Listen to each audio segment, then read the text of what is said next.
నా తరఫున, తెలుగు ప్రజల తరఫున, కేంద్ర ప్రభుత్వం తరఫున హృదయపూర్వకమైనటువంటి శుభాకాంక్షలు. ఎందుకంటే తెలుగు సినీ పరిశ్రమలో అక్కినేని నాగేశ్వరరావు గారి తర్వాత మీరు పద్మవిభూషణ్ తీసుకోవడము మాకందరికీ గర్వకారణం. మీ యొక్క 45 ఏళ్ల సినీ జీవితంలో పునాది రాళ్ళు వేసుకుంటూ స్వయం కృషితో ఈరోజు ఎదుగుతూ వస్తున్నారు. ఎంతో కష్టపడి మీరు ఈ స్థాయికి చేరుకున్నటువంటి మీకు ఈరోజు కేంద్ర ప్రభుత్వం పద్మవిభూషణ్తో సన్మానించడము నిజంగా ప్రతి తెలుగు బిడ్డ గర్వపడాల్సినటువంటి అంశం అని నేను భావిస్తా ఉన్నాను. Thank you so much. Padma Vibhushan వచ్చిన ఈ సందర్భంలో మీరు అభినందించడానికి నా స్నేహితుడిగా, చిరకాల మిత్రుడిగా మీరు రావటం అన్నది నాకు చాలా చాలా సంతోషం, మిక్కిలి ఆనందంగా ఉంది. అండ్ మీ ప్రేమని, మీ అభిమానాన్ని ఆస్వాదిస్తున్నాను. Thank you so much.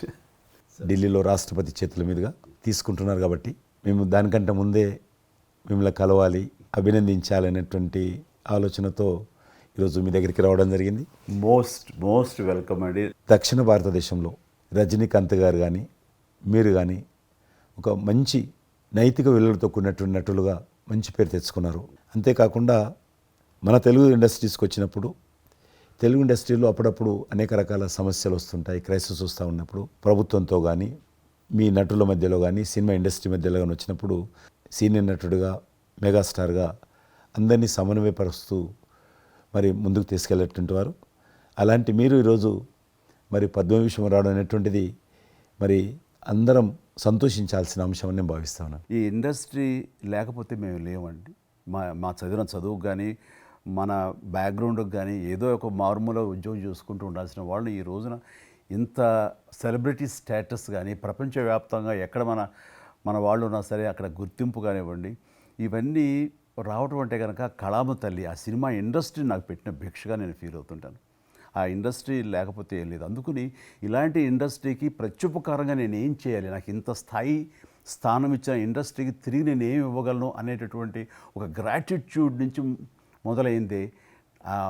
Crisis వచ్చినప్పుడు నేనేదో నా భుజం కాయాలి, నా వంతు సహాయం చేయాలి అనే ఆలోచన.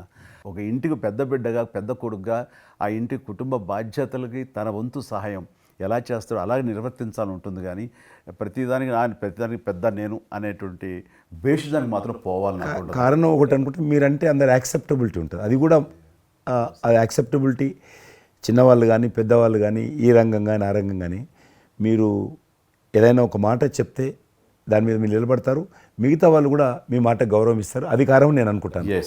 సినిమా రంగం నుంచి రాజకీయాలకు వచ్చి కూడా రాజకీయాలలో మీకంటూ ఒక ప్రత్యేక స్థానాన్ని సంపాదించుకున్నారు.